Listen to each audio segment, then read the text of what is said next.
And I'm in yeah. a show Yes. that was like they wanted me to be a little unshaved, and so I've never been this unshaved in my life. So Oh yeah, I've never seen you like weird. that. Yeah. Yeah, Lena's Well, trying to get used to it. now what's the show? Because I saw an email with your picture on it. What show is it? I can't remember. Ah, so while the mime troupe is doing Red Carol, Yes. doing doing the recording, I am in the musical version of Twelfth Night. Ah, right. Where's Yeah, that? SF Playhouse? it's a playhouse. Yeah, Yeah. and that's it's the one that opened at the Public and New York Shakespeare Festival a few years ago, and it was so popular that they decided to do it again. And then COVID hit, and so this is like the West Coast premiere of it. Yeah. And, you know, it's a lot of fun. So Good. Yeah, it looks like yeah, fun. yeah, some I want to really go see beautiful it. music in it too. Oh, good. And who are you playing? Toby Belch. Oh, how fun. What a great part. Yeah, and I You was get to telling act people that drunk all the time. I've gone through. I played Sebastian the first time I did the show. Then the second time I did the show, I played Orsino, and so I'm just kind of slowly aging through the show. Yes, Toby Belch. Yes. You know, The old drunk man. and eventually, if somebody wants a little old Feste or something, I'll play that part. Isn't it ridiculous how fast it goes? I mean, Yeah, you're playing young parts and then all of a sudden you're playing old parts. It's like, when did that happen? yeah. Well, Yeah, the weird thing, it's like for me, is that crazy. I spent so much of my time wanting to be a character actor. It's like Yeah. character actors have longer careers. Yeah. You get to play all of these amazing things. Oh, you froze. I I froze? froze. I, Yeah. I'm not Brief. frozen here. I'm frozen both. Look, your picture is frozen and my picture is frozen. And over Kidding here, me. you're not frozen. That's so weird. I Huh. know. Ah, well, who knows? Are you still It's, frozen? yeah, but, you know, Well, it doesn't matter. so I'm still moving in real life. That's the important thing. yes. Yes, the older we get, movement gets more Oh, valued. yeah, yeah. Oh, it's saying is that there's that point, you know, when I was young and I wanted to play more character roles, Mhm. um, knowing that, you know, longer career and more fun and all of Right. that. And then when you get to the point where you don't have a choice, Yeah. um, it's a little like, oh, good thing I'm prepared for this. I've Yeah. been talking to actors who have only played ingenue and now they're hitting 30 and they're like, what am I going to do? And I'm like, "You start working on your accents." Exactly. But it's fun. I actually, I think I might have played my last love interest role right before COVID Oh, in yeah. Mamma Mia. Mm. I Hmm. was Yeah, Sam, because it's got, yeah, but it's there's a old lot going people, you on. know. It's kind of a joke Yeah. love interest thing. But I mean, it's fun and but there aren't enough plays written for people who are middle-aged right. to have uh if there are characters in there that are middle-aged, frequently they're trying to be young. Yeah. Not always, Yeah. but it's like one of the things I've been dealing with is as a tenor, as I get older, more and more roles are just written for baritones because they assume you're not a tenor anymore. I know. I love it. um yeah, and I'm a tenor, so Right. the big song that I have in this show, first day of rehearsal, I asked the Dave Dabrowski, who is the musical director, I said, can I sing this song an octave higher? And he was like, can you? So I sang the whole song an That was octave a up, good and he was day. like, oh, yeah, yeah. Yeah, it's like that's a Because rare thing to hear. Can I sing it higher? Yeah, that's not something you yeah, usually hear. It's usually can I sing it lower? Yeah. gonna take this down, down, down. And Yeah. it's like, no, and it's like I can sing it down here, and what I told him, I said, I can sing it down there, but I won't be having fun Yeah. because I'll be thinking about it. The last few shows that I've done that I've had to sing baritone, um, it's okay, but I'm not having any fun doing it. You know, Right. whereas I'm singing the octave higher, it's fun. It's exciting for me, and it's fun, and it's in the better place in my voice, so I don't have to struggle in any way with it. You know what's so odd to me is like if two people heard us talking, which I hope someone does, like they would no way know that you're a tenor and I'm a baritone just from the way, we have like the same, almost the same voice quality speaking. But then if we sang for some strange reason, it's different. I've never understood that. It's the strangest thing to me. Yeah. I think it's just like where you're talking. I mean, my voice is a little tired now because we just came out of doing our tech weekend. So I've been singing over and over again. Yeah. But also, for years, I was always like, even though I sing high, I was like working on trying to make my speaking voice a little lower. Yeah. I felt like I always sounded like a cartoon character on Helium. And no one's going to take me serious when I'm talking, power to the people. They're like, thank you, Mike. Yeah. Thank you, Mickey. That's not a good protest voice. Contribution to the revolution. Elmo says power to the people. Yeah, right. And so I did try to. It's like, okay, but when I get more excited, my voice just gets in higher and higher, which unfortunately is normally about politics.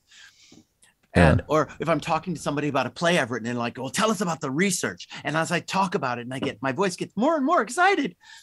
So it's an ongoing thing to make sure to be taken seriously. Yeah. So now the play happening at the radio play, which is it's a Christmas Carol sort of. What's it called? A Red Carol. A Red Carol. Now, did you do this last year? Yes. Yeah. Yes, we did. Did we talk about it? I think we did. I believe so. Or I talked to somebody else, or was it you? I don't remember. Anyway. I don't remember either. I don't either. The last year has really been a bit of a blur for me. The last 2 years. Despite all the stuff that's going, all the COVID and the shutdown and the attempted coup and so many things going on, I've been really busy. Wow. Well, that's good. That's not the normal. I wrote a show like a year and a half ago that actually opened the season at SF Playhouse this year. Yes. And what was that called? I saw that. I didn't get to see it though. Oh, too bad. It's really good. The Great Con. Oh, I can't believe I didn't go. I was going to go and I don't know what happened. It did really well. It's going to open at San Diego Rep in March. And then somewhere in Chicago a year after that, or not a year after, a few months after that. And then there are other theaters around the country that want to produce it. So it's being pitched all over the place. Wow. So I had that. And then working on with the Mime Troupe, doing, Tales of the Resistance 2. Yeah. With the sequel to our show last year, which was a lot of fun to do again, and bringing in more actors that we hadn't worked with, like Francis Jew. He's a Broadway actor. Yeah. And Rotimi Agbabiaka, who is a member of the Mime Troupe, but he couldn't work on the show last time, and he did this time. So it was that was a lot of fun. And then coming right out of that and going into the Great Con being in performance at SF Playhouse, like I said, and then going into 12th night. So I've actually been always doing something through this period, and then having a Red Carol, which was a project that I'd been working on for a few years, and we couldn't figure out, the Mime Troupe couldn't figure out how to afford to do it. Mm-hmm. So we were like, let's do it as a radio play. All right. And and like I said, like Michael McShane plays Scrooge, and I play Cratchit, and Valina Brown's in it, and all, Lisa Jorge Garcia, all these different Mime Troupe members. And Wilma Bonet's in it, and Jerry and Monroe. We got really great actors that we couldn't always do park shows with, and to put it together as something that we can have as a tradition. Yeah. The Mime Troupe can have it as a tradition, but also Christmas Carol is this great activist story, Yeah, we did talk about this last time. Now I'm remembering. Yeah, this is great. Right, yeah. It is an activist story. It is an activist story designed to change the world, and it has been taken and not civilized, but kind of domesticated Yeah. by the super rich and by these huge theaters into a story that's supposed to make the audience feel better about themselves rather than challenged to question what it is about themselves that they are. How do they see the homeless? How do they see the less fortunate? How do they see people who are out of work? How do they see the powerless? Do they see them as fellow human beings striving to make their lives as best as they can? Or do they see them as somehow that they failed themselves? They didn't try hard enough. They didn't go into school enough. They didn't, their parents let them down. All of those things. When in fact, something just went weird with my camera. Hold on. Okay. Oh, no, it's just saying it. No, what? Hold on. You still there? No. Yeah, I'm here. Oh, you are there, but for some reason, my camera. Is it a phone or an iPad or a computer or? It's an iPad. Oh, okay. But the Zoom just said it was stopping for some reason. But apparently it's still on. I just can't see anything. Oh, that's too bad. Yeah, it's okay. Okay. I remember what you look like. So how did you wrote this now? Yes. And you are in it. And who are you playing? Yes, I know you. Are you okay? And I play Bob Cratchit. Yes. Okay. The Bob whole show is from the. Yeah. And so what is the difference between how? What's that? I originally wrote it as a stage play, and it still is a stage play. Yeah. But what I wanted to do was write it from the working class perspective. Okay. Which a modern audience, I think, understands more. Most people have never read Christmas Carol, is part of the problem. They've seen Scrooged. Fine film. But they've seen all of the versions that really focus on Ebenezer Scrooge and not on the world he lives in. And that's what Dickens was writing about. In those days, it was basically illegal to give money, to give charity just to beggars on the streets. That was the world they were in. You're supposed to go to the poorhouse. You're supposed to go to the workhouse. You're supposed to go to debtor's prison. But you're not supposed to give money to poor people because it just encourages them to be starving, I guess is the idea. And most versions of Christmas Carol that are staged will show, they'll always have some beggar children running around on the stage somewhere. And they'll always have some well-off English people giving them money, which is a lie. They'll have everybody, who is what the English call middle class, basically kind and generous, and everyone's good except for Scrooge. If only Scrooge would change, everything would be better. But what Dickens was talking about really was that the whole society needed to change. Scrooge is an example, not an individual. And so my adaptation is much closer to what Dickens intended than what a group of rich subscribers at a theater want to see. Mm-hmm. Right. They're seeing the like I said, the version that's had all of the heart and soul and pain ripped out of it. Yeah. It all becomes about whether or not Tiny Tim gets saved. Yes.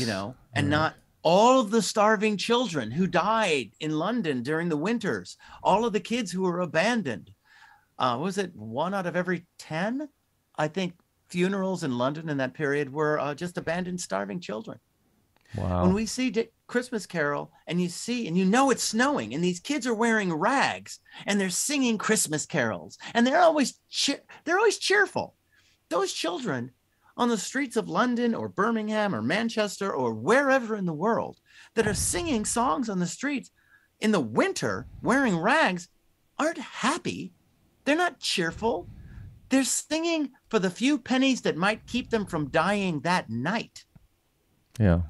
That's the world that he lived in and the world that we live in now, with homeless and abandoned children living in alleys, and they're just bodies in the snow the next day. And what do we do to change not just the individual life of any suffering child, but to change society that makes that okay, that makes that acceptable? And what Christmas Carol has been made into is a show to not change the society, but like I said, to make the audience feel a little better about themselves, at least they're not as bad as Scrooge. Yeah. Wow. Yeah. And it's a disservice to the story. I mean, I talked to so many people that say they love Christmas Carol, but they've never read the book. It's not that long. It's a novella, you know? Well, so, all these theaters, they don't, it's just tradition, and people are afraid to do things that might anger their subscribers or keep people away and lose money and go out of business and blah, blah, blah. Yeah. It's a cash cow. It is. Was doing the show huge before, and I was doing it on a regular basis. Who's it? Said it was like a quarter of the money they made every year. Did you say ACT? Yeah. Yeah. Oh, yeah. I was in it at ACT for years. Yes, I remember seeing you. Their yeah. income. Yeah. Was just off of Christmas Carol, so they weren't going to piss anybody off. Are they doing it anymore? They're not doing it this year because they're not really opening until January. Okay. Because of COVID restrictions on a big house like that. Like we're doing the show at SF Playhouse, and SF Playhouse has all of these COVID protocols in place to make sure the audience feels safe. You have to be masked. You have to have proof of vaccination. This is 12th night you're talking about. If you buy a seat, the 2 seats on either side of you are left empty. Yeah. So they're doing all this stuff to make sure that the audience is safe. Yeah. SF Playhouse. ACT has a huge house, and so they're still trying to work out their protocols. So they decided to just not do a Christmas show. Understandable. Right. I don't know what they'll do in the future, if they will continue to do that show or a different show. Instead, there's another big Christmas Carol coming from Broadway this year. And I have some friends in it, and yay, I'm glad they're employed. But is the show a challenge to change the world like the story is that Dickens intended, or is it just to give people something to do before they go shopping for crap they don't need or presents for people they don't really like? Yes, that's why I don't really like Christmas myself. I mean, it's when I was a kid, I had fun, but now it's like it's just like a big way to spend money and get stressed. Yes, and it comes every year. Are you there still? Yeah, becomes about it's become about just about consumerism, and it's not that in Christmas Carol, it's not all about the baby Jesus in the book either. It's supposed to be, before Dickens writes A Christmas Carol, Christmas is just a minor holiday. It's just a thing that happens. It's like, we're home, it's snowing outside, it's cold, let's all stay in. Giving presents wasn't a big deal. It was just a time to have kind of a dinner with your family because it's cold out. But it wasn't this major event either in terms of the present giving or the commercialization of it.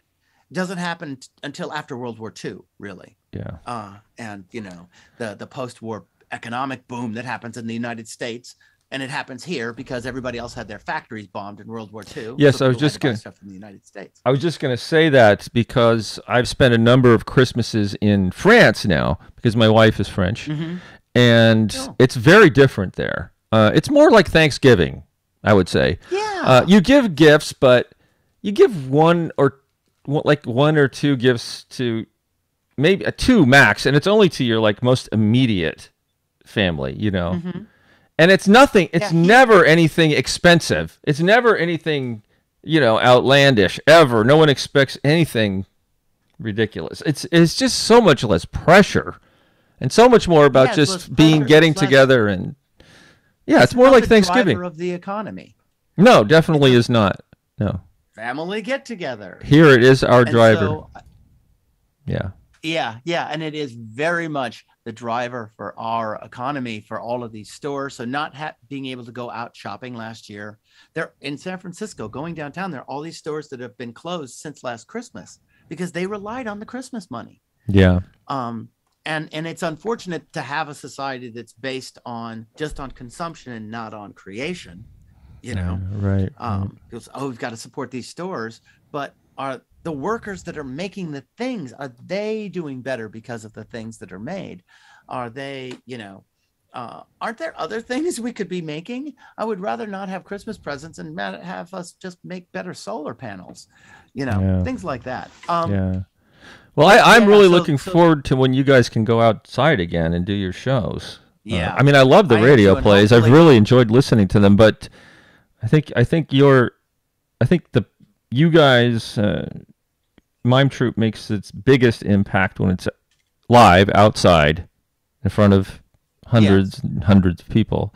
I don't know. When we can do that, and hopefully, I've got to start thinking about what the next show is going to be, because there's so much stuff. Next year's of midterm elections, but climate change is still going to be an increasing issue, and dealing with the repercussions of January 6th. And the attempted coup, and what does and doesn't happen because of that. Who does and doesn't go to jail? There's still all of these. The investigation is continuing. More people are being subpoenaed. What's going to happen in the next step of the de-evolution of the United States? And not the de-evolution that, I mean, our country as an empire is coming in for a landing, just like every other empire in history. From the Mayans to the Romans, to the British, to the French, to Mali. Every empire has its, ascendants and descendants. Right. And so we are in that period with the United States. And the question is, how are we going to land? Yeah. And I think that's where a lot of the panic, people who can't accept that, people who are freaking out because of it, freaking out at the idea that the United States is really just another country. And that, how much Bruce Barthol, who was with the Mime Troupe for 30 something years, he always wanted to do a show about the fall of Rome. And I was always tempted because, I was a history major, but at the same time, I was like, modern American audience probably knows so little about Rome that it would be difficult for us to give enough information. For the people who would understand the show would already understand it. They'd already get it. I wonder now, because people don't. There have been some successful TV series that have pretty much shown a close history, a fairly accurate history of Rome. Stuff, but like when there was Rome on HBO. Claudius was on. Yeah. Yeah. But some of them have shown more of the ugly side, and some of them have basically been a bunch of models at war with each other. Yeah.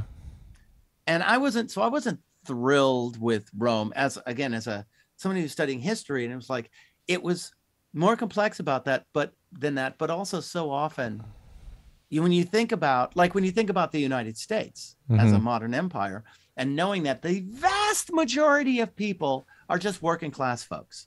The vast majority of people are working class, and a big chunk of them are it's like a $500 bill would put them in debt. Yeah, they were struggling if an medical emergency or something like that happened. Most people are really paycheck to paycheck, maybe 2 weeks. It used to be a month. Now it's like 2 weeks off. Wow. And so you've got to assume that if that's the case in the United States, it was probably the case, something similar to that in Rome. Only there was also a slave class of folks. Mm-hmm. But everything you see about Rome is always about the rich people. Oh, they might put a working class story in there. They might put, we're going to talk about Spartacus for a hot minute here. But most of it is going to be about, Caesar and Caesar Augustus and, Sulla and all of the wealthy. Our history that we are currently living and the history that we see is frequently centered on those few very rich and powerful people. And what it takes to be a leader isn't to direct your society in a direction. It's seeing the direction the society is going to go and run and get in front of it and go this way. So it behooves us to understand ourselves and history, to study this part, to study the masses, to study the people, to study the culture, and why they made certain decisions and why they allowed certain leaders in control. It's like, it's pointless to study Trump. He's barely a symptom. It's everything else. Why did people vote for him? Why did working class people vote for a billionaire who showed open disdain for them and think he was going to be on their side? Yes. It wasn't about that. It was about all of this other stuff. Right. And so when you're studying empires, you Mhm. have to do the best you can, not just study the person at the top. Right. And that's what most television shows about Rome or ancient Greece Good or point. the British Empire or whatever. You know, that's what they show. They show the kings and the queens and the Well, and that's what dukes we and learned in history class too. I mean, we don't really right, learn much about the working class and the people. Although I find that right. so interesting when I do get tidbits of it. Hmm. You know. Right. And that Yeah. history exists normally, but a lot of times it's been hidden in some fashion or other. It's like the labor movement in the United States that they don't really teach in school, but it's documented. Yeah. A choice is made. And that is part of The your idea that Red you Carol follow. too, right? I mean, Yeah. you And talk. in Red Carol, one of the things that I do is there are points where there are things that people take for granted when they see Christmas Carol normally. Like there's a jolly scene where, and as people chuckle their butts off, when Scrooge is talking to two charitable folk who come into his office and ask for money for the poor. And Scrooge says, well, have the workhouses closed? Is the treadmill still in operation? What about all of these things? And they say, oh, they are. And he goes, good. I thought something had happened to stop them in their useful purpose. And the audience goes, ooh, he's bad. They don't even know, most of the audience, what the poor laws and the treadmill, you know, this treadmill, imagine being tied, Yeah. not to a treadmill to lose weight, but to a giant wheel that has steps on it. And it's just going to keep turning. And you're just endlessly climbing Yeah. that for like 12 hours. And you're a kid. Yeah, and you're a kid. Things like that. And it wasn't about making something. Some of them said, you know, well, we should put like corn in there to have them grind it into meal. But most of the time it was just rocks. It was just a difficult, pointless task. So when you think about your children doing that because you couldn't pay your debts, you know, Yeah. you don't get to declare bankruptcy. Instead, your kids are taken to a workhouse and put on a treadmill. And the poor laws that make it, like I said, virtually illegal to give money to the poor or destitute or unfortunate. Those are the things that in my version, I have the actors stop and just talk directly to the audience in both the stage version and the radio version. And it's funny and it's got music in it and everything, but it also has these very important moments to say, this is what the world was like. And this is what the world is kind of becoming again if we don't do something about it.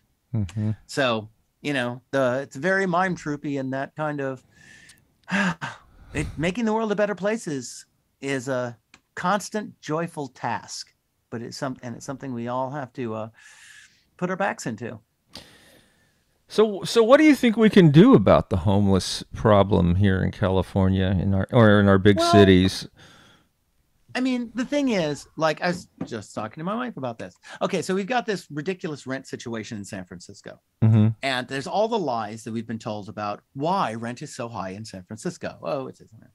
The reason rent is so high in San Francisco is because we became a suburb of Silicon Valley. We became a suburb of Silicon Valley in large part because of the zoning regulations in Silicon Valley that do not allow enough dense housing. Like condos and apartment buildings and all of that stuff, because it's still zoned as if it were like orchards and industrial parks and housing, just homes for like Stanford retired professors and stuff. So the people that work at Facebook and Apple and HP and all those places, they would prefer to live down there near their job. Every study shows they would prefer to live down there, but there's no housing. Where they can get into where the nearest place that has dense housing is San Francisco. After that, it's Oakland, but it's not even San Jose. San Jose still has San Jose. It's a lot of individual homes and not enough apartment buildings, not enough condo buildings. So people didn't move up here because they love San Francisco. They don't even get to spend much time up here. They're always commuting back down all the way down to, you know, Saratoga or wherever to go to, you know, Facebook and HP and all of these places. So the actual reason for it is different than what we think. And if the zoning would change there, affordable housing would be more affordable in San Francisco, and the homeless situation would be different. over 75% of the people who are homeless in San Francisco used to pay rent in San Francisco. Wow. They weren't born homeless. They didn't parachute in. They're not aliens. They're from here. You know, they had jobs and stuff, and some of them still have jobs, but those jobs do not pay them enough to be able to afford to live in this city anymore. That's ridiculous. Because of rapacious and frequently landlords who booted them out. There's also a lot of land banking that happens in San Francisco. People from overseas that will buy a house and just let it sit empty as a tax break for them. It's an American investment they're losing money on. So they have a less of a tax burden. They write it off in their own country. And they write it off. Yeah. And so there are a lot of all of these other things. But what happens is the homeless get blamed. Yeah. It's always, oh, well, this is a problem. It's like what people would say about the Middle East all those years. Like, oh, the Middle East, it's a morass. It's impossible to solve. It's not that hard. It's like, you have to give land for peace. That's it. It's just land for peace. If you take that out of the equation, then it's hard. But that's the solution. Yes, it is. Sovereign land, sovereignty and land. And land that's worth something. Right. Something with a port. Yeah. You know? Yeah. That's why don't get me started. No, I know. That's a whole other subject. Yeah. But other subject. But yeah, housing in San Francisco would be a complete, and Oakland and Alameda would be completely different if the places that had this high density of workers had high density of housing. Now I live Cisco. It used to have 30,000 people living down there, working down there, but they couldn't get housing. I mean, all those companies, it's tens of thousands of workers. Anyway, you were saying? No, you're right. I know. I live in Palo Alto, and I drive kids to school as a job early in the morning in East Palo Alto, and there are not enough schools there, so they have to go over to Redwood City to go to school. But they are building some condos and apartments and stuff in East Menlo Park, and it hasn't. Yeah, they are starting to. But Redwood City. Yeah, and Redwood City. But it's not enough. I mean, it's just a small number. No. It's a very small number, they're also the ones in Redwood City and a lot of places. They're right next to the freeway. Yes, they are. Because they didn't actually change much of the zoning. They're like, we can put this right next to the freeway because it must be railroad tracks or whatever. So they're incredibly loud.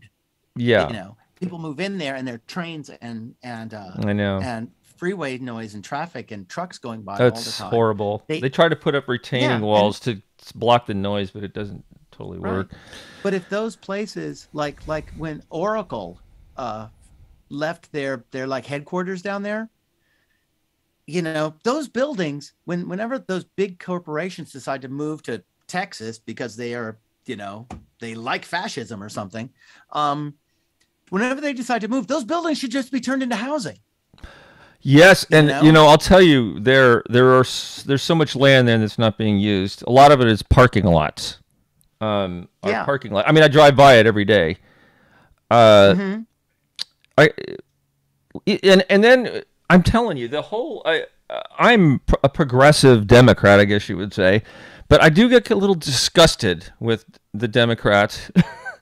For instance, in Palo Alto, they wanted to build. It was just a small area of like low-cost housing for like retired professors and stuff like that. And they voted it down because they didn't want like the wrong elements moving in for safety reasons and stuff. How would not professors? I mean, it was supposed to be for professors, but also anybody else who needed.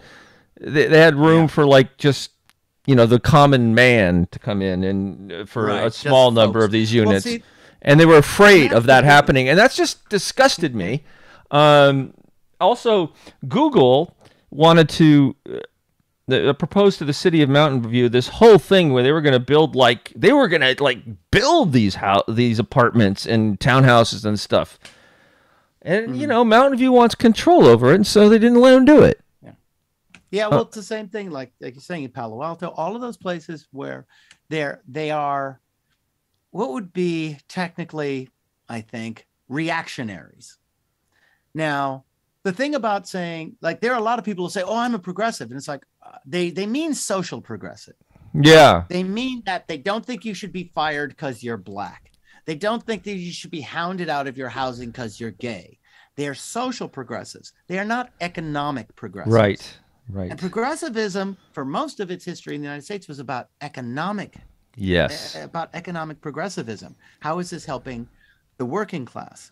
Yes. In the 60s and 70s, it got split with the civil rights movement into, oh, I can say I'm a progressive because I don't think black people should get lynched anymore. Yeah. You know? Yeah.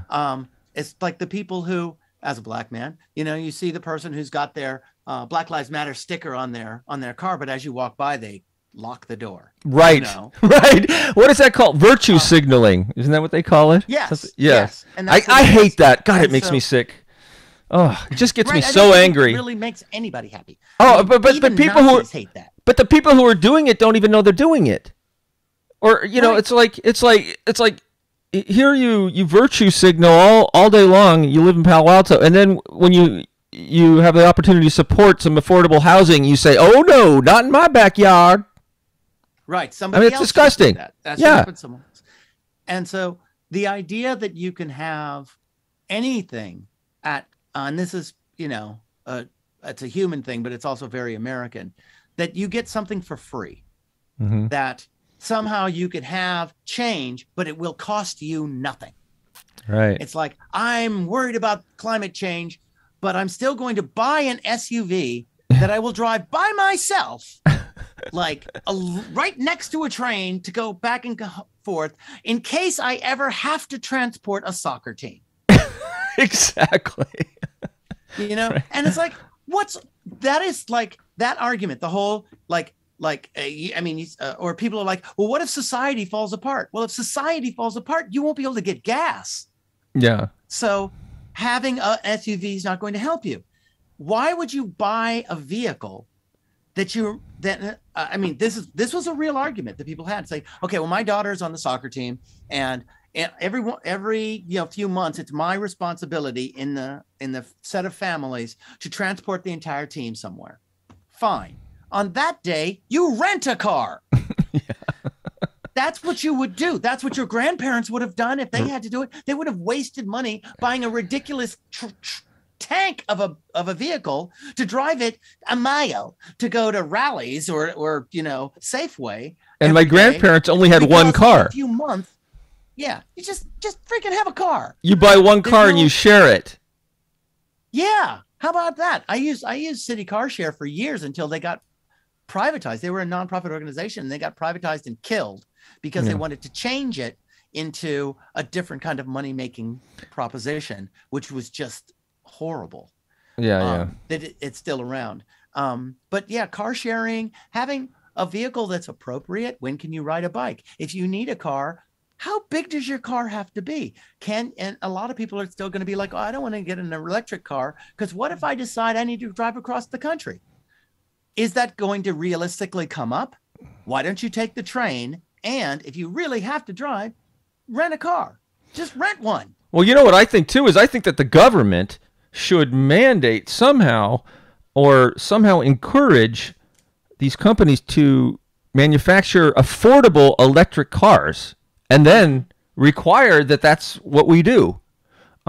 Because right now, a decent electric car is just too expensive for most people. Yes. And we have to do this. And so why aren't they the same subsidies that we give to the oil companies and to the oil industry to the electronic car industry, the price would come down. Yes.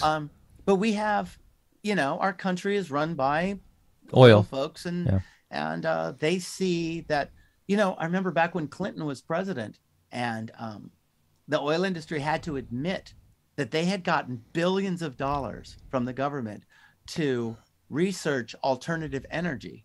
And all they had done was use that money to look for more oil. Yeah. And all of those of us, the economic progressives, were like, of course that's what they were going to do. You know how much money you'd have to give to somebody for them to put themselves out of business? Right. Anybody who believed that was but there are all of these politicians who are like, well, we're thinking about the future. You're thinking about your future. You're thinking about what's the job you're going to have when you get out of Congress. That's all you're focused on. So it's difficult, and there are so many things, and it can feel so overwhelming. And so part of the job for the mime troupe is to be able to try to take these things and put them into bite-sized chunks, and also try to whisk away all of the lies and all of the confusion and all of the thwack factor that makes it seem like only experts can deal with this. As a friend of mine always says, if capitalism is so great and capitalists have been in charge, why doesn't anything work? To just bring up points like that and go, this is really what it comes down to. If policing is such a big deal and we have to give more money to the police, why is it the more money we give to the police, the less safe we feel? Yeah. Especially me.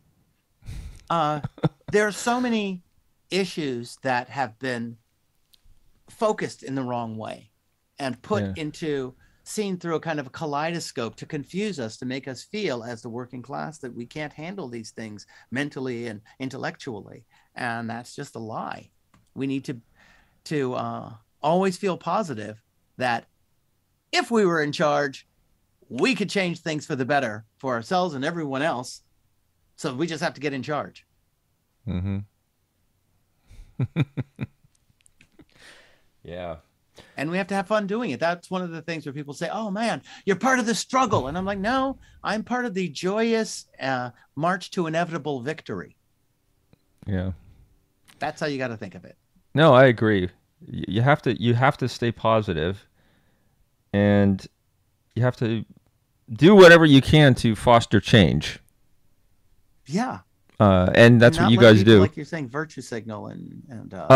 I hate using that term, but I just heard it. I heard it a lot lately because I was listening to something. I know it's a cliche term, but it's kind of descriptive. It gets overused, but it does kind of describe a lot of what, especially. Well, I'm not going to say that because I don't know if it's true. I was going to say especially white people, but I don't know if that's true. I'm not white. It is. Well, okay, no. Okay, so I was thinking about this. Let's say, not say white people, say whatever the dominant culture is. That's what I was going to say. Dominant and economically most fortunate. So yes, that happens to mostly be white people. What's that?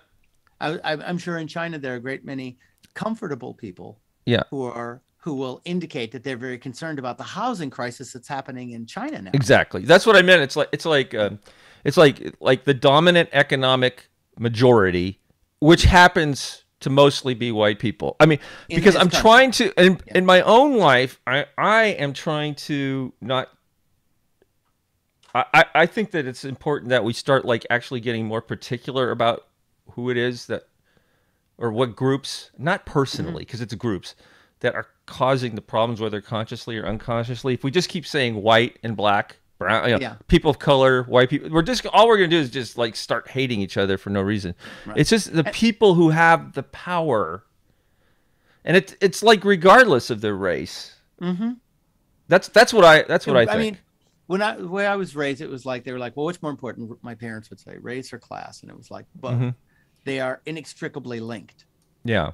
And while the wealthy and powerful, because they are wealthy and powerful, have a huge say and are do everything they can to keep themselves in power. Most of them do everything they can to kind of, society is drifting and moving and evolving, and then they want to make it stop at the point where they are the most powerful. Right. Most people, and it's understandable to a large extent.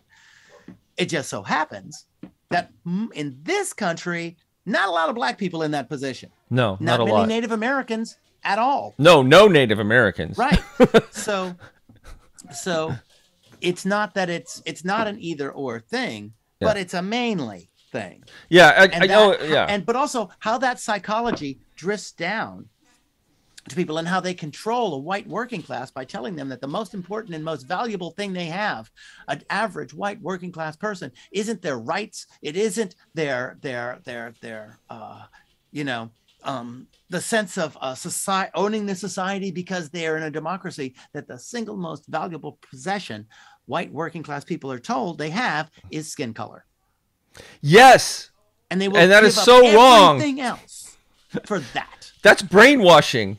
Yes, it is. Just like men are told that the most important thing we have is our maleness.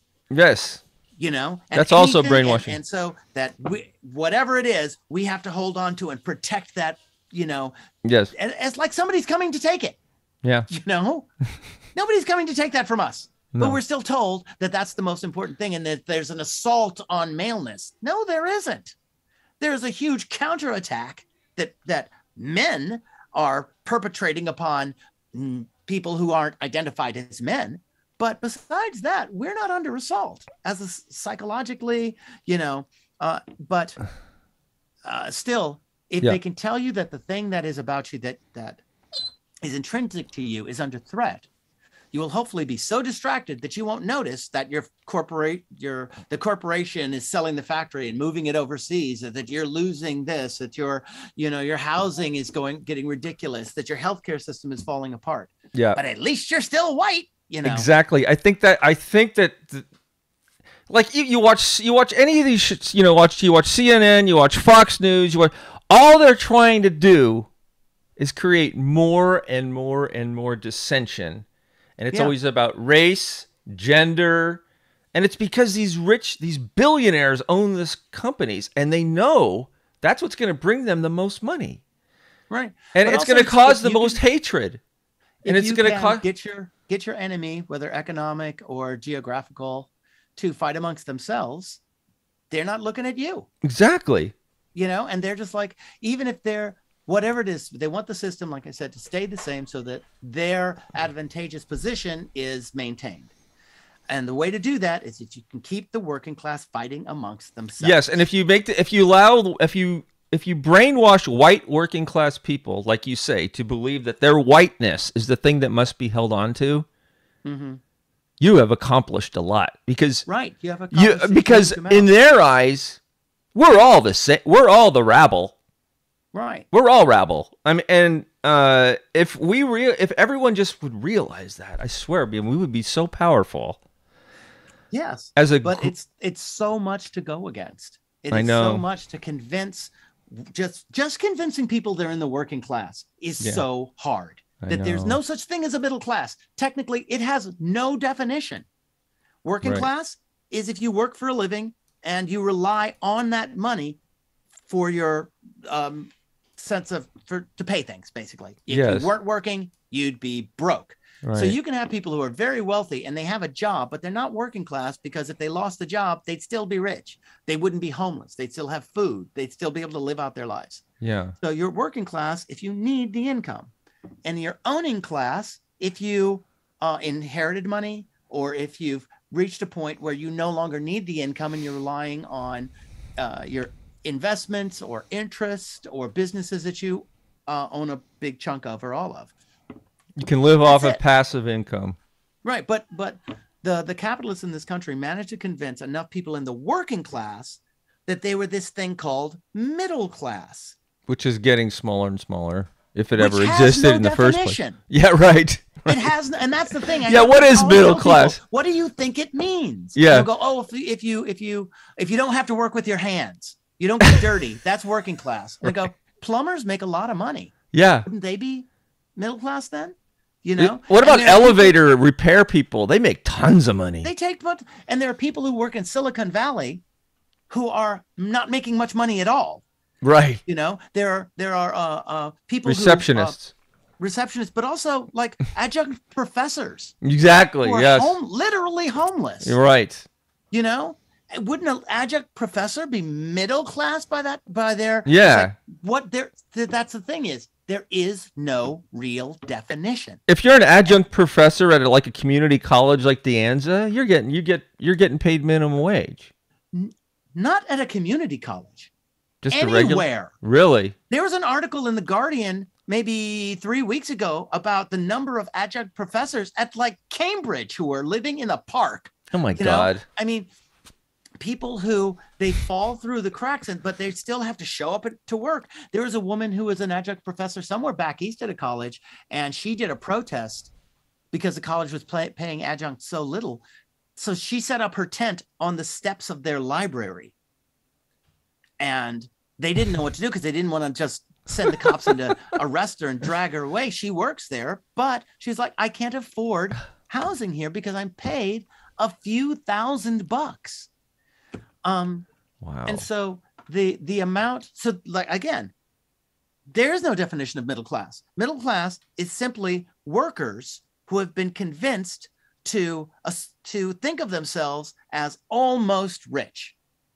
Yeah, exactly. That's it. You buy a big house that you can't afford. You buy a car that you can't pay off, and you have nice clothes.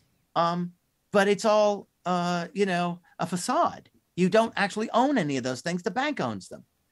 And like I said, it's not about how much money you make, because people who work with their hands can make more.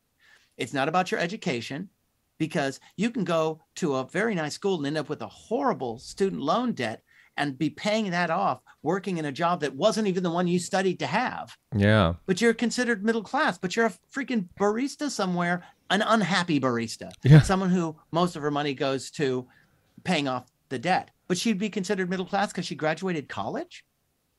It doesn't have a definition. And the vast majority, well, not, I wouldn't say vast majority, but the majority of American working class people have been convinced they are something that doesn't exist, but whose definition benefits their boss. Yeah. And it's mostly their boss's boss. I mean, the top bosses. The top bosses, not even their boss who's struggling with their job. Yeah. It's just a big sleight of hand.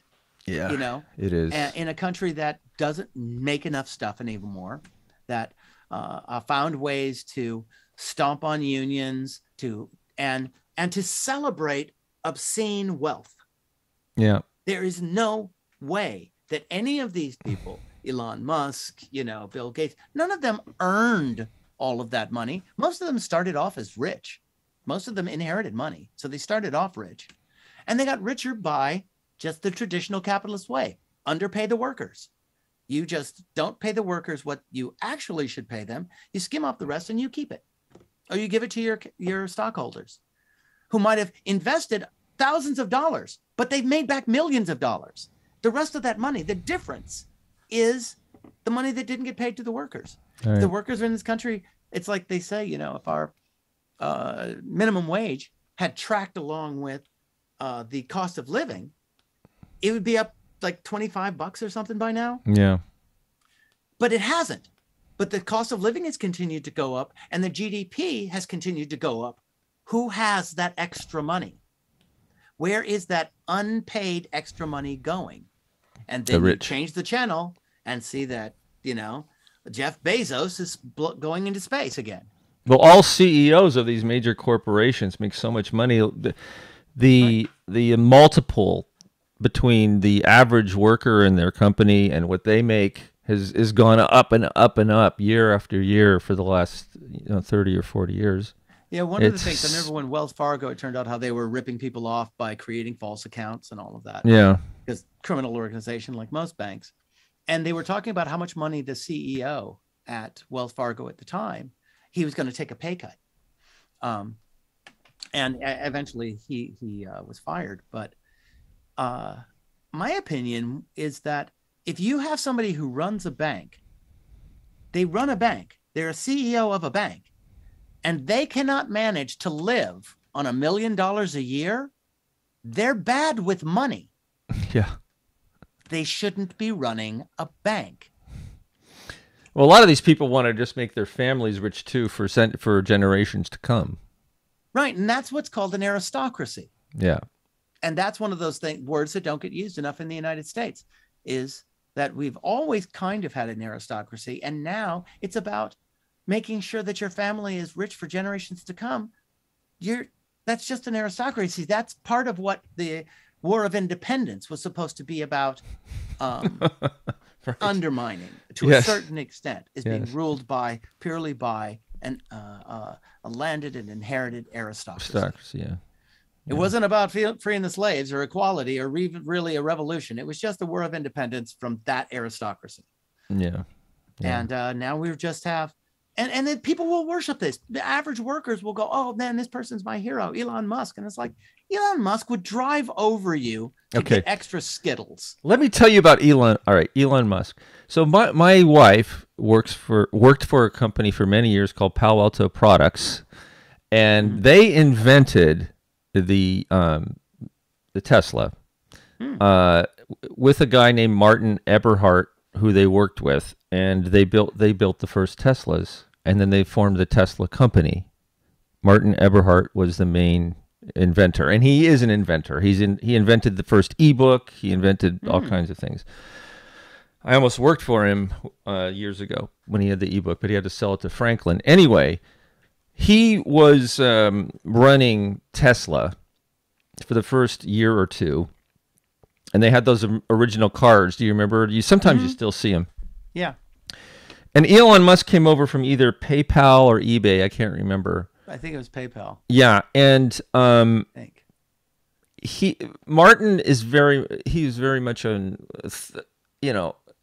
esoteric sort of like out there guy, and he maybe not the greatest leader, but Elon came in. It was very the strong CEO type, and he got the board to push Martin out, and they gave him a lot of money.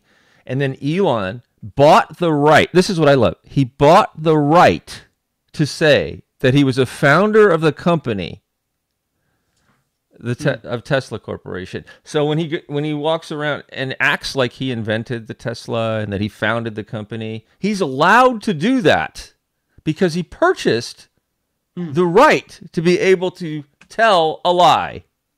Yeah. Isn't that amazing? I did not know that, but look it up. It's even in Wikipedia.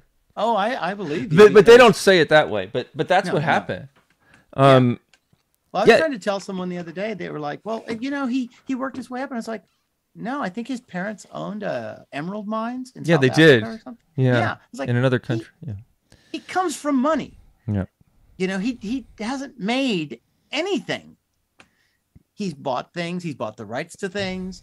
He's invested in things, but he's just a rich kid who is a con artist. Exactly. But we are told that he's, this great hero. And Trump is the perfect example of that. I mean, this is buffoonish. He's just on the continuum. He's on the spectrum of these people.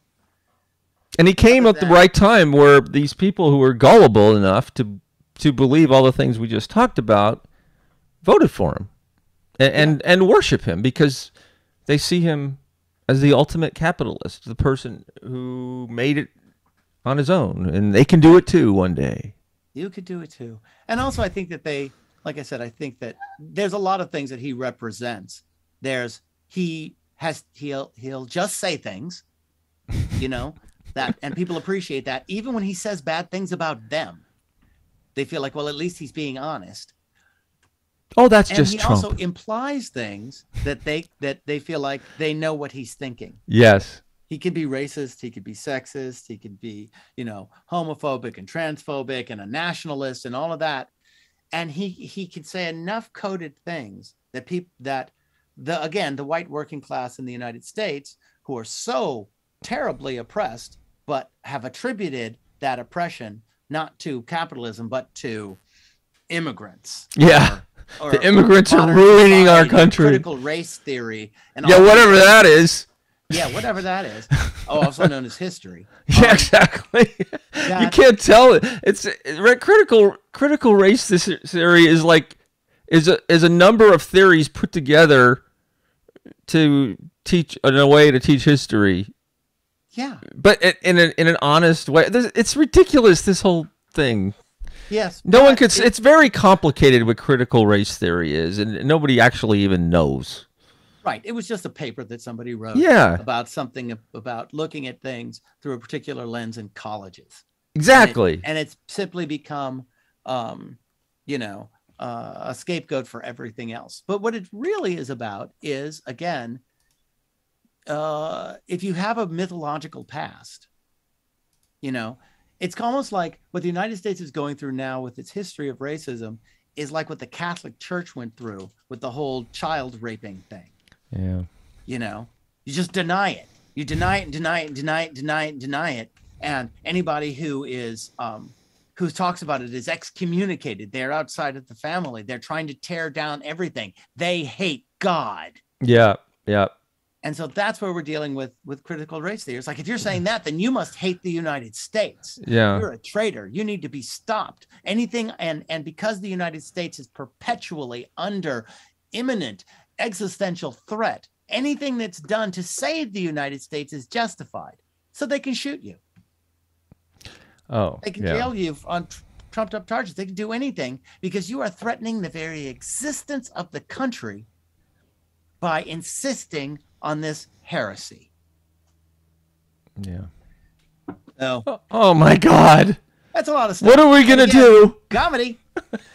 It's time for comedy. You can see how every year when I'm writing a mime troupe show, trying to figure out what to write, how to get which thing this time.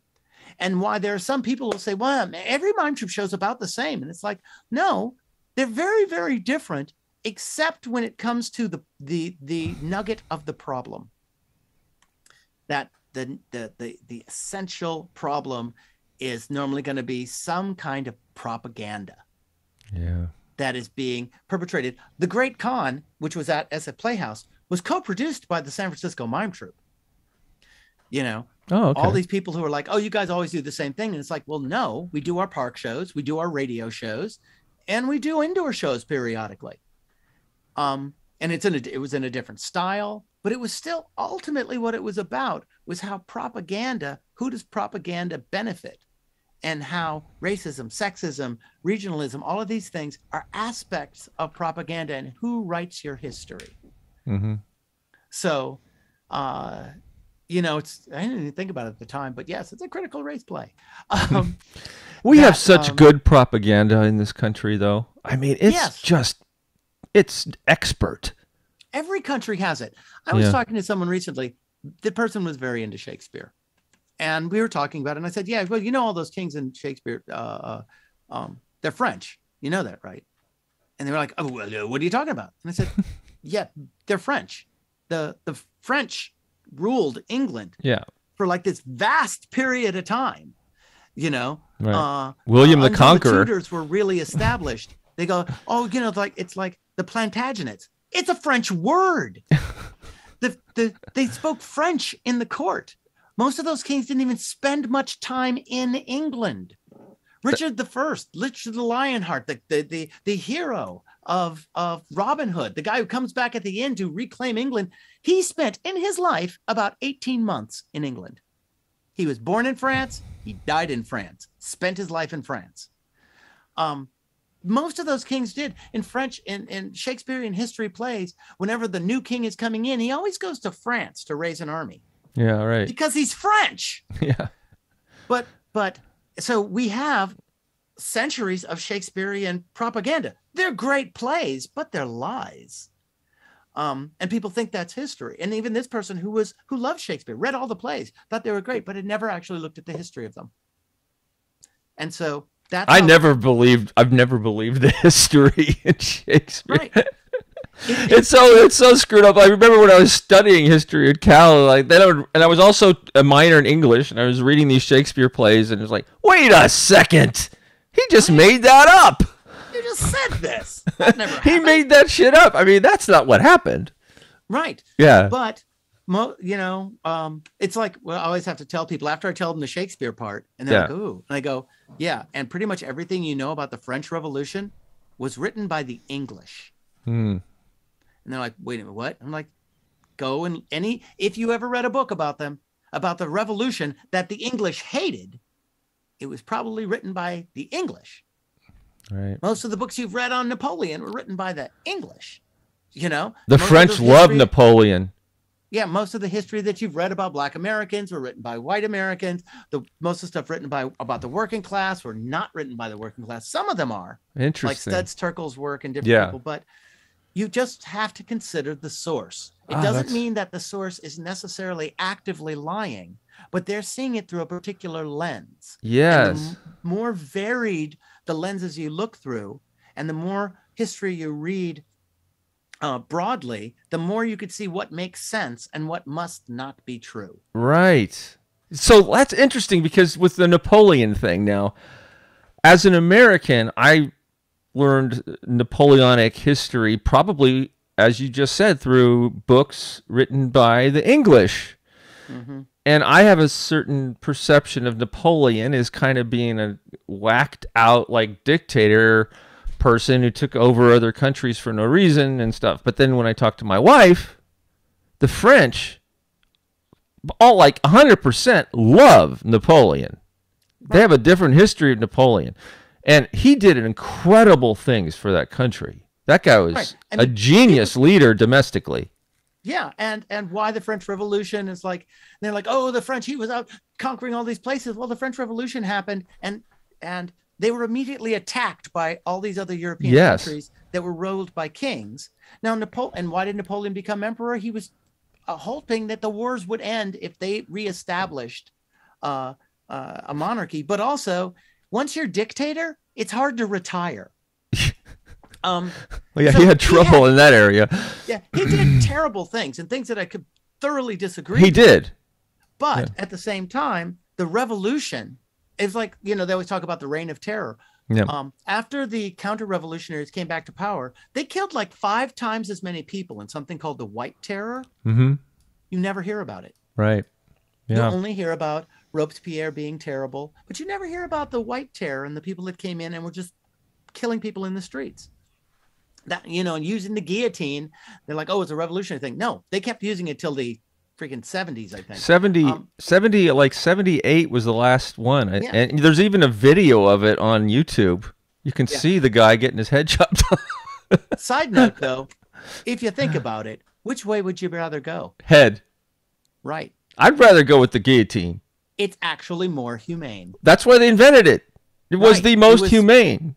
It was more humane than getting, because it could take like 20 minutes to die in the gas chamber. Oh, and then and I hear they can screw up the injections really bad. People are in pain and they can't move. And people who have, for one reason or another, something's gone bad and they have to try to undo it. And the people are screaming in pain because it hurts so much. Guillotine, your head's cut off. Like, oh, you might live for another 15 seconds or 20 minutes in torture. Yeah, but even if you live, you're not going to have any pain because your nervous system is completely cut off. It's just that there's a finality to it. It's bloody, and also it's connected to the French Revolution.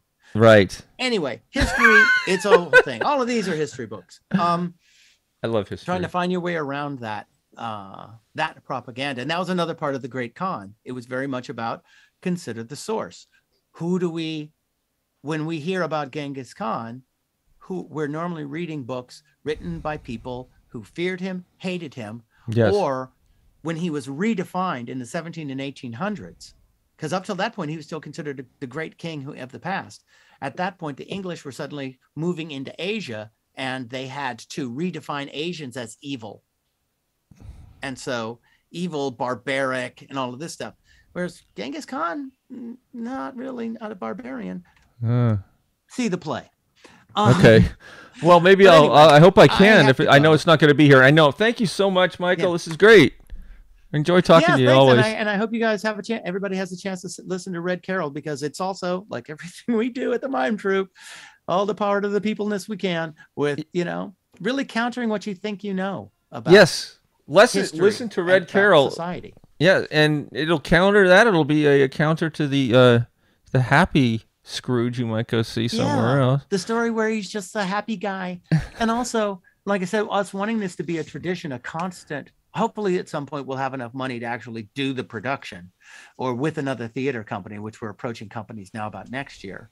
But also just the idea of having this be a tradition of it is a feel-good story ultimately, because you want the revolution to succeed. You do want people to change, but you want the society to change as well. Yeah. And so instead of going to see, the big only feel good version of Christmas Carol once a year, we'd like people to sit around with the family and listen to a Red Carol. Yeah. And it's so much fun to listen to radio plays. And you guys do a great job. The production value is so high. It's very professional. I just love listening to it. And I assume if you wrote it, there's still some humor in it and irony and all. Okay, because you're not going to ever write it. Daniel Savio, who's our musical director. Music is wonderful. I was listening to it earlier. Yeah, he found a bunch of songs that worked with the show and directed us in singing, because at that point we were all singing in different parts of the country because we were still in lockdown when we recorded it. And then Taylor Gonzalez, who's our sound engineer, worked with the director to go through and find the right sound effects to retime things, because when you're recording things separately, you can't have the comic timing you need, right, the dramatic timing. So we had to go through and really put it together in a way that it tells the story we want to tell in the way we want to tell it, and in a way that is happening in the listener's mind, because that's what with radio, you're telling a story that's happening in somebody's brain. Yes, they pictured the sets and the costumes and the lighting effects and all of that. So we're really happy with it. And that's why we decided to, we had a collective meeting. We decided we just want to make this a yearly release until we can do it in person. Awesome. All right. Well, everybody listen to it. It'll be is it on your website starting when? Yeah, it'll be on our website, I think, starting the end of this week, like the 26th or something. And then it'll start showing up on different radio stations around the country. And it'll be running through the middle of January. Okay. And, and if people listen to it and like it and feel so moved to make a donation to the San Francisco Mime Troupe, please do this. We do this stuff. We get paid, but the company does it for no charge to the audience. Yeah. And since we don't take corporate money, we rely on donors. We rely on people who want to help us get this working class message out as much as possible. So if you listen to the show, feel free to visit the website and toss whatever you would have paid to see Christmas Carol somewhere else. Give it to us. Yes, and I can tell everybody who's listening to this that I've been watching and listening to the Mime Troupe for years, and they do not take corporate money.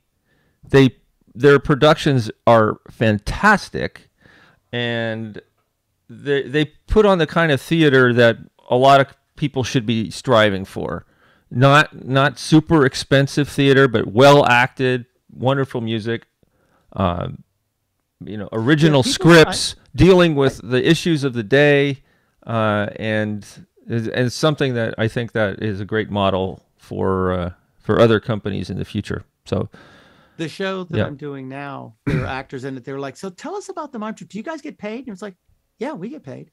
And who writes the show? And it's like, well, I write a lot of them, but we have other writers, and I've got plays playing around the world. So I'm a actually reputable playwright, and we've got actors who've done Broadway and television shows and films, but it's the passion of the work and wanting to tell these particular stories to activate and help educate a particular audience, which is what brings us all together. It's not like we're going to get rich off doing the Mime Troupe, but it is about our mission statement to reach the broadest possible audience and activate them politically and to entertain them. Yes. Fantastic. Thank you, Micheal. Okay, thank you. Appreciate it once again. I always enjoy talking to you. You too, right? And go see 12th Night, SF Playhouse. Until when? Do you know when it's closing? That also goes until the middle of January. Okay. Yeah. SF Playhouse is a great location to see a show. Yeah. Very intimate theater. Although the stage is huge, it's just fantastic. I love it there. Nice space. Yeah. Okay, 12th Night and a Red Carol. Okay. Which you can listen to in the comfort of your own home. That's right. Which is as nice as you want it to be as a theater. All right, take care. Okay, thanks a lot. You bet. Bye. Bye.